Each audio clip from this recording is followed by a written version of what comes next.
우리에게 굉장히 익숙한 질환임에도 불구하고 이 고혈압이 어느 정도의 혈압 수치를 말하는 건지 정확히 잘 모르는 분들이 많은 것 같거든요. 고혈압이라고 진단할 수 있는 기준치라고 하면 어느 정도 될까요? 네, 우선 정상 혈압을 알아보셔야 되겠는데요. 정상 혈압은 수축기 혈압 120mmHg 미만이고 확장기 혈압 80mmHg 미만인 경우를 말합니다. 이하 단위는 생략하겠습니다. 네. 고혈압 전 단계는 수축기 혈압이 120에서 139이거나 혹은 확장기 혈압이 80에서 89인 경우를 말합니다.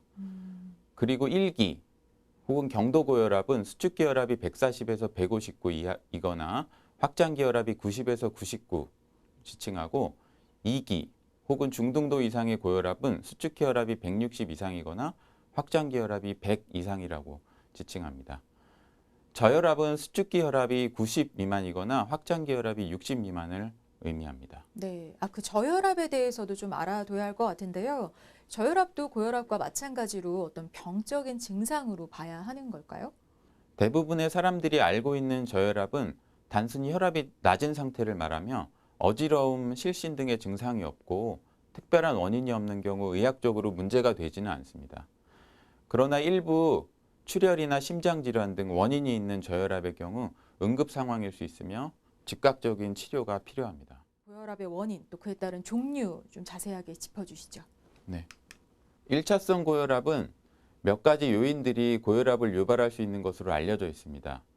유전적 소인을 가진 사람이 비만, 스트레스, 음주, 흡연, 고염시기 등 여러 환경인자에 노출되었을 때 고혈압이 발생할 수 있습니다. 2차성 고혈압은 환자의 5에서 10% 정도를 차지하며 원인으로는 신장질환, 내분비 질환의 일부, 임신 중독증이나 자간증, 혈압을 상승시키는 물질을 분비하는 종양, 신경성 방광증, 요로폐색증, 그리고 소염 진통제나 경구피임약, 스테로이드계 같은 약물 복용 등이 원인일 수 있습니다. 네. 근데 이 1차성 고혈압 중에서 고염분 섭취 원인으로 말씀을 해주셨는데 특히 인스턴트 식품 먹거나 뭐 외식을 하는 경우 보면 굉장히 맵고 짜고 자극적인 음식이 참 많잖아요. 우리나라 이 소금 섭취량 매우 높은 걸로 알고 있는데 이 고혈압을 일으키는데 어느 정도 영향을 미치는 걸까요? 네, 한국인의 하루 평균 소금 섭취량은 약 12g 정도로 알려져 있고 이는 서양인 평균 10g, 일본인 평균 10.7g에 비해서 다소 많은 편입니다. 네. 대사증후군에서는 소금 섭취량과 혈압 간의 상관관계가 있다고 보고된 바가 있습니다. 또한 외국의 한 연구에 의하면 소금 섭취량을 제한하면 혈압이 낮아지는 것으로 보고되어 있습니다. 하루 소금 섭취의 약 절반 정도를 줄이면 수축기 혈압이 평균 4에서 6mmHg 감소하고 심혈관 질환의 발생도 감소하는 것으로 알려져 있습니다. 네. 뭐 또 건강에 술과 담배가 해롭다. 이거는 뭐 누구나 잘 알고 있는 사실이긴 한데요. 근데 오히려 적당한 음주가 혈압에 도움이 될 수 있다. 뭐 이런 얘기가 있더라고요. 사실인가요, 원장님? 네, 대한고혈압학회에서 정한 적절한 음주는 남성이 하루 소주 2~3잔 정도입니다. 네. 여자는 하루 1~2잔 미만입니다. 네. 이 정도 음주량은 고혈압이나 심혈관계 질환의 위험과 연관이 없겠다는 추정치이며 절대 혈압에 도움이 된다는 음주량을 의미하는 것은 아닙니다. 주의하셔야겠습니다. 네, 이 정도 드시고 마무리하는 경우도 거의 없죠. 그러니까 고혈압에 도움이 되는 게 아니라 최대한 좀 절주하라는 뜻이라고 생각하면 되겠네요. 건강에 이상이 생기면 되게 몸에 신호가 나타나기 마련인데요. 고혈압의 경우도 이상 신호들 발견될 수 있을 것 같아요. 어떤 증상들 보일 수 있을까요, 선생님? 네, 대부분의 고혈압은 합병증이 없는 한 증상이 거의 없습니다. 실제로 많은 경우 수년간 고혈압이 있는 것을 모르고 지내는 경우가 있습니다. 네. 그래서 고혈압을 침묵의 살인자라고 합니다. 일부 고혈압이 지속되면 머리가 아프고 무겁거나 특별한 이유 없이 어지럽고 피로감 등의 증상을 보이는 사람이 있지만 개인에 따라 혈압이 아무리 높아도 증상이 없는 사람도 있습니다. 네, 이렇게 증상이 없기 때문에 고혈압을 방치하고 건강을 더욱 악화시키는 일도 있을 것 같은데요. 실제로 환자들 만나보면 어떤가요? 종종 이런 분들 있나요, 선생님? 네, 실제로 그런 경우가 종종 있습니다. 네. 특히 고혈압에 의한 표적장기 손상이 동반된 상태로 내원하시는 경우가 많이 있습니다. 심비대, 일과성 허혈 발작, 말초 혈관 손상 혹은 신부전증이나 눈의 망막증까지 이미 장기 손상까지 진행된 경우가 많이 있었습니다. 그렇군요. 자, 이렇게 쉽게 변하지 않는 고혈압에 대한 인식 제대로 점검하지 않으면 좀 예상치 못한 상황에 맞닥뜨릴 수도 있는데요. 중년기 고혈압에 걸리면 이 노년기에 치매에 걸릴 확률이 무려 40%나 된다고 합니다. 자, 이렇게 고혈압과 관련된 질환들은 우리가 굉장히 좀 피하고 싶은 질환들과 굉장히 연관이 되어 있는데요. 자, 고혈압으로 발생할 수 있는 질환들 어떤 거 있는지 좀 알려주시죠. 고혈압 환자에서 고혈압 자체가 사망 원인은 아닙니다.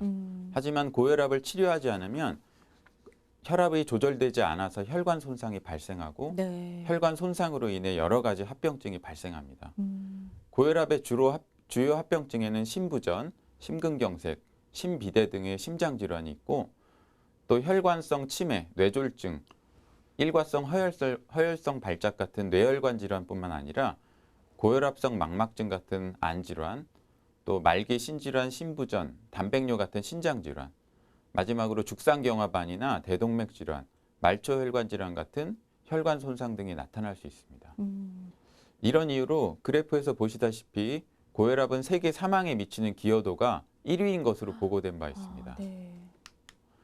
또한 국내의 한 연구에서도 국내 뇌졸중 환자의 가장 중요한 원인은 고혈압이라는 연구 결과가 보고된 바 있습니다. 네. 자, 또 고혈압 환자들이 특히 궁금해할 부분은 역시 치료법일 텐데요.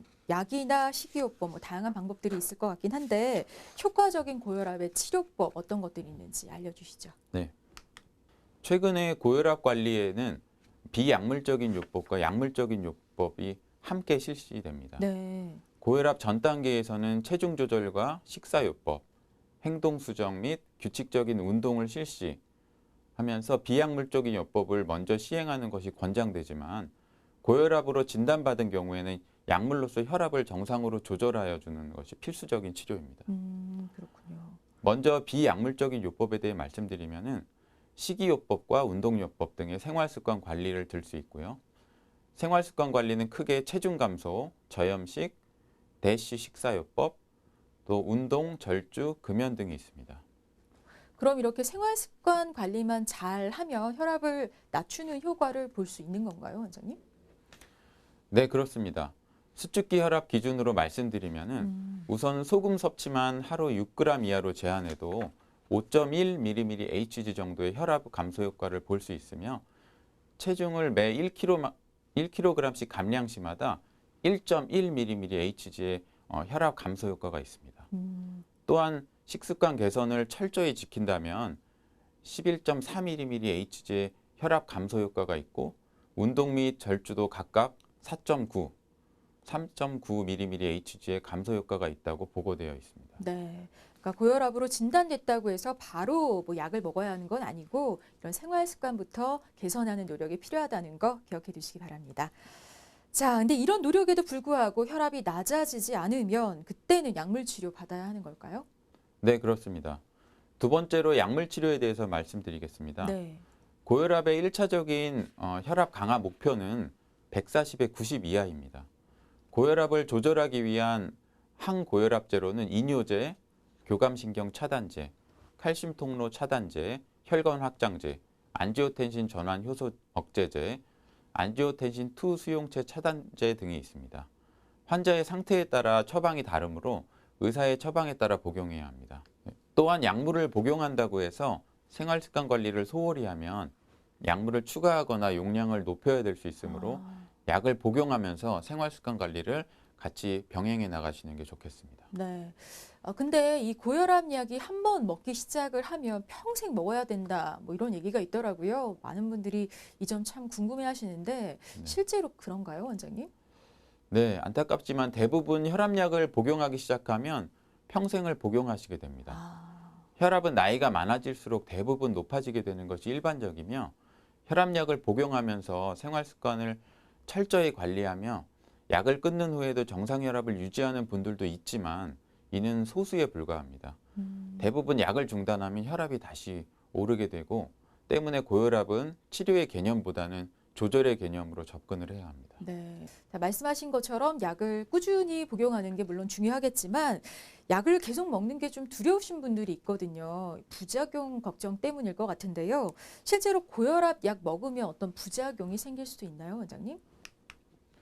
현재 널리 처방되고 있는 항고혈압제들은 대개 5가지 계통의 약제입니다. 네. 공통적으로 무력증이나 저혈압 등의 증상이 나타날 수 있고 혈압약의 성분별로 종류에 따라 칼슘 통로 차단제의 경우 홍조, 두통, 체중 증가 등이 나타날 수 있습니다. 더 건강한 내일 쿠키 건강 TV